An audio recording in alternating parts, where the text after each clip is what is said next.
राजधानी भोपाल में press conference के दौरान पूर्व मुख्यमंत्री उमा भारती ने हिंदू एकता, राष्ट्रवाद, सामाजिक समानता और वर्तमान राजनीतिक परिस्थितियों पर अपनी बात रखी। उन्होंने कहा कि पंडित धीरेन्द्र कृष्ण शास्त्री का हिंदू राष्ट्र और हिंदू एकता पर दिया गया संदेश सराहनीय है और भारत को हिंदू राष्ट्र मानना अब सबके लिए, क्योंकि सनातन परंपरा में हमेशा विविधता और सर्वधर्म समभाव का सम्मान किया है। उन्होंने स्पष्ट किया कि भारत कभी हिंदू स्टेट नहीं था और ना होगा, लेकिन हिंदू राष्ट्र की आत्मा सदियों से इसकी पहचान रही है। उमा ने कहा कि हिंदू समाज में विभाजन की जड़ जाति और वास्तविक एकता, आर्थिक समानता से ही आएगी। सरकारी और निजी सेवाओं, चाहे स्कूल हो या अस्पताल, के बीच का अंतर खत्म होना चाहिए। उन्होंने आरक्षण को संवैधानिक मजबूरी बताया, लेकिन निजी क्षेत्र में भी आरक्षण और आर्थिक आधार पर नए स्वरूप की जरूरत पर जोर दिया। हिंदू एकता के लिए अंतरजातीय विवाह को प्रोत्साहित करने की बात भी कही। उन्होंने कहा कि किसानों की गाय पालन में बड़ी भूमिका है और सरकार को इस दिशा में गंभीर निर्णय लेना होगा। राजनीति को लेकर उन्होंने कहा कि वह न किसी हाशिए पर है और न किसी मौके की तलाश में। जो भी जिम्मेदारी मिलेगी उसे निभाने के लिए तत्पर है, खासकर गंगा और गौ संरक्षण से जुड़ी जिम्मेदारियों के लिए। राहुल गांधी पर हमला बोलते हुए उन्होंने कहा कि वे मुद्दों पर नाटक करते हैं और आवश्यकता पड़ने पर किसी भी धार्मिक प्रतीक का दिखावा कर सकते हैं। देश की चुनौतियों में उन्होंने 3 बड़े मुद्दे गिनाए: निवेश को जमीन पर उतारना, शराबबंदी लागू करना और भ्रष्टाचार पर कड़े कदम उठाना। धर्मांतरण और लव जिहाद को उन्होंने राष्ट्रद्रोह करार देते हुए कहा कि जिहाद, काफिर जैसे शब्दों का भारत में कोई स्थान नहीं है। उन्होंने सख्त रुख अपनाते हुए कहा कि भारत हिंदुओं का एकमात्र देश है और घुसपैठियों को यहाँ 1 मिनट रहने का अधिकार नहीं मिलना चाहिए। उनकी दृष्टि में भारत की आत्मा सियाराम में सब जग जानी की भावना है और यही देश की पहचान और स्थिरता की आधारशिला है। वाला ना तुम्हारे पीछे का बोल बेटा, बड़ा प्यारा बच्चा, छोटा सा। हाँ, मैं ये मानती हूँ कि जब तक आरक्षण है और आरक्षण रहेगा, क्योंकि आरक्षण तब खत्म होगा जब लोगों को यह आपस में विश्वास हो जाएगा कि अनारक्षित सीटों पर भी हम जीत सकते हैं, और यह विश्वास दिलाने के लिए लंबे समय तक प्रयोग करने होंगे। मैंने अपने समय पे एक प्रयोग किया था जब मैं मुख्यमंत्री थी, बनने वाली थी, और उसमें मैंने सफलता पाई थी। अगर आपको याद हो तो उमरिया सीट से मैंने ज्ञान सिंह को खड़ा किया था, जबकि उमरिया जनरल सीट थी, और मैंने वहाँ पर पब्लिक में कहा ये बात। ज्ञान सिंह आदिवासी थे। मैंने कहा, पब्लिकली कहा कि देखो ये सीट जनरल सीट है और मैं एक आदिवासी को यहाँ से खड़ा कर रही हूँ, और लोगों को लग रहा है मैं ऐसा क्यों कर रही हूँ, तो मैं इसलिए कर रही हूँ क्योंकि अगर आप लोग चाहते हो कि समाज में एक समय वो आवे जब लोगों को भय ना लगे कि आरक्षण के बिना हमें जगह नहीं मिलेगी, वो निर्भय हो जाएं, ये निर्भयता अगर उनके अंदर लानी है तो ये सीटें एग्जाम्पल बनेगी जीतने का। और प्रचंड मतों से ज्ञान सिंह जीते, अगर आपको याद हो तो, फिर बाद में वो सांसद भी हुए। जी हाँ, और जिसको हराए वो सामंत था, शोषक था बहुत बड़ा। और मैंने लोगों को कहा कि इस गरीब आदमी की एक मुदगर पड़ेगी, हनुमान है, पूरी लंका ध्वस्त करके रख देगा, बस आप सब इसके साथ खड़े हो जाओ। और वो हुआ था। इसलिए एक अभी वो समय आया ही नहीं है कि हम आरक्षण को खत्म करने की बात सोचें। अभी तो समय ये आया है, मैंने अपने गांव में खुद देखा। बच्चे ने बहुत महत्वपूर्ण प्रश्न किया है ना, उसने इकोनॉमिक क्राइटेरिया पर आरक्षण की बात पूछी है कि उसमें हमारे जैसे लोग क्या सोचते हैं। मैं सोचती हूँ 2 बातें एक साथ। एक तो प्राइवेट सेक्टर में आरक्षण देना पड़ेगा, किसी भी कंपनी को मंजूरी ही नहीं मिलनी चाहिए तब तक जब तक कि वो अपने यहाँ पर आरक्षण नहीं घोषण करेंगे। दूसरा, आरक्षण में इकोनॉमिक क्राइटेरिया पर भी, चाहे वो ब्राह्मण हो, चाहे वो वैश्य हो, चाहे वो क्षत्रिय हो, अगर वो गरीबी की दृष्टि से बहुत नीचे हैं तो उनको आरक्षण देना पड़ेगा। ये 2 बातों का बहुत। जो लोग, एक मिनट, जो प्राइवेट कंपनी ये कहती है कि वी नीड क्वालिफिकेशंस, और ये जो हैं वो ठीक से ये रॉ हैं, ये क्वालिफाइड नहीं है। क्यों? क्योंकि वो सरकारी स्कूल में पढ़ के आए हैं, उन्हें प्राइवेट स्कूलों की फीस अफोर्ड नहीं कर सके। यही कारण बना ना, योग्यता में तो कमी थी ही नहीं, सही इंस्टीट्यूट नहीं मिले थे पढ़ने के लिए, पैसे नहीं खर्च हो सकते थे क्योंकि सरकारी स्कूल में पढ़ाई नहीं हो रही है। तो उसका एक तरीका होना चाहिए कि उनको एक सेल बना देना चाहिए अपने प्रशिक्षण का, और उनको पहले 1-2 साल तक प्रशिक्षण दें और आधी तनख्वाह दें और तैयार करें इसके लिए कि उनके बड़े बड़े एग्जीक्यूटिव पदों के ऊपर फिर वो बैठ सके। ये भी उन्हीं कंपनियों की जिम्मेदारी होनी चाहिए। देखिए, अब मैं, अच्छा रहा, आपने मेरे को इतनी सुंदर बात कही है और मुझे अच्छा लग रहा है कि आप लोग इसमें मेरा साथ दे रहे हैं। ये समाज में जो जीडीपी शब्द है ना, ये बहुत खतरनाक है। ये क्या है? ये एक जनरल डेवलपमेंट दिखाता है। तो ये अंबानी की प्रॉपर्टी भी मेरे घर में काम करने वाली सविता को बांट देता है, जो मेरे घर में भोजन बना रही है।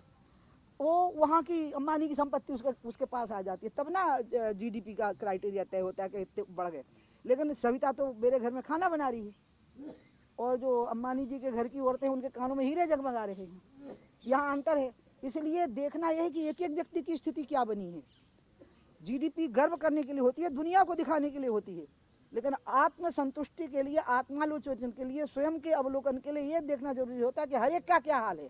अस्पताल में जाते हुए व्यक्ति का क्या हाल है, चाहे वो ब्राह्मण ठाकुर हो, चाहे बनिया हो, चाहे वो आदिवासी हो, एसटी एससी हो, ओबीसी हो, ये देखना होगा। इसलिए इंडिविजुअल परीक्षण तो सरकार को ही करना पड़ेगा। बाकी ये तो जनरल बातें हैं कि ये हो गया और वो हो गया। मुख्य बातें तो ये हैं, जैसे अभी मुझे पता लगा, मैं बार बार कह रही हूँ कि भैया सड़कों के किनारे फेंसिंग करो, गाय नहीं मरेगी सड़क पे फिर। और फेंसिंग का हिस्सा होता है, मुझे तो अशोक जी ने बताया था, 1 या 2, क्योंकि अशोक जी स्वयं इंजीनियर है, 1% या 2% दोनों तरफ से कवर करने के लिए पैसा होता है, लेकिन वो बढ़ जाता है पैसा ठेकेदार में और अधिकारियों के बीच में। अब मुझे एक आध सड़क मिली तो मुझे उस सड़क को ब्लॉक करके बैठ जाना।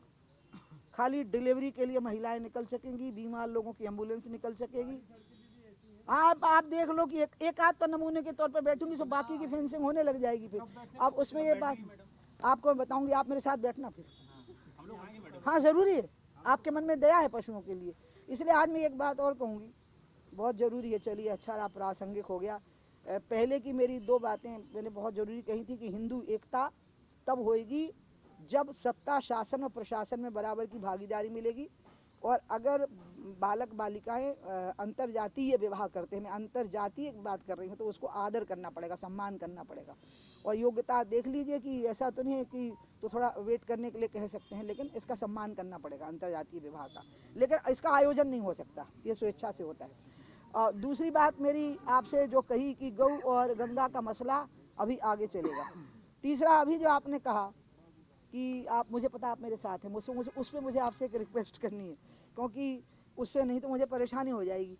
वो ये है कि राजनीति के हाशिए पे पड़ी हुई उमा भारती नए रोल के तलाश में, प्लीज। इससे ना गौ को बहुत नुकसान होता है, गंगा को नुकसान होता है। आप ना मेरी और बुराई करिए जो वाकई मुझ में है। मैं बताऊं, जैसे मैं टेम्परामेंटल हूँ, कभी मूड बहुत अच्छा मिलेगा, कभी मैं कहूँ दूर हटो, मुझे आधे घंटे अलग छोड़ दो। तो अब ऐसा तो होगा ना, जो आदमी हमेशा भीड़ में घिरा रहा हो। मेरे पास तो भीड़ आ गई जब मैं 5-6 साल की थी, और आज तक भीड़ ने पीछे ही नहीं छोड़ा। तो इसलिए थोड़ा तो हो जाएगा ना आदमी ऐसा, जैसी मैं हो गई हूँ। और प्यार आप सबसे बहुत करती हूँ, मैं बिल्कुल हाशिए पे नहीं हूँ। इस बात को अमित शाह से पूछना पड़ेगा, और कोई बताएगा तो झूठ बोलेगा वो। बीजेपी का इसके अलावा जो नेता बोलेगा वो झूठ बोलेगा। मैंने अमित शाह जी को क्लियर कहा है कि मैं अभी गंगा और गौ, गंगा कहा था मैंने, तब गौ की बात नहीं कही थी मैंने उतनी, और ना शराब की, मैंने गंगा की बात कही थी कि मेरे मन के मुताबिक नहीं हुआ है। इसलिए अभी मैं 2-3 वर्ष और काम करूँगी, उसके बाद मैं बताऊँगी। और मुझे राजनीतिक रूप से कोई भी जिम्मेदारी संगठन में मिलेगी तो उसमें गंगा जुड़ी होगी तो मैं लूँगी। इतनी क्लियर बात मेरी अमित शाह की हुई है कि अमित शाह के अलावा इस पर किसी को भी स्टेटमेंट देने का अधिकार नहीं है। अमित शाह बोल सकते हैं या मैं बोल सकती हूँ, और कोई नहीं बोल सकता, क्योंकि मुझे पता है कि वो सबको मेरी बात कन्वे कर चुके होंगे। इसलिए आप यकीन करना, जो बातें मैं कह देती हूँ कि ना तो मैं हाशिए पर हूँ और ना ही क्या मैं रोल के तलाश में हूँ, दोनों ही बातें नहीं हैं। मेरे लिए आपके घर में, आपकी ज़िंदगी में, आपके मोहल्ले में, परिवार में, सब जगह पर प्यार और सम्मान मौजूद है। मैं बिल्कुल हाशिए पे पहुंचा हुआ व्यक्ति नहीं हूँ। बड़े आश्चर्य का विषय भी है कि मेरा रेफरेंस खत्म नहीं हो रहा है, मेरा संदर्भ खत्म नहीं हो रहा है। आप लोग मुझे जीवित किए हुए, तो प्लीज़ ये बातें नहीं करनी। बाकी में हम जरूर करने ही वाले हैं बहुत जल्दी। हम बैठ, बात कैसे आई अंतर्जातीय विवाह की? मेरे मन में, मेरे घर में अंतर्जातीय विवाह हुए ना बहुत, इसलिए नहीं मैंने उसको मान्यता दी, सम्मान किया। मान्यता छोड़ दिए, सम्मान किया। जो मैंने बात व्यक्त की थी ना, उदारता दिखाई।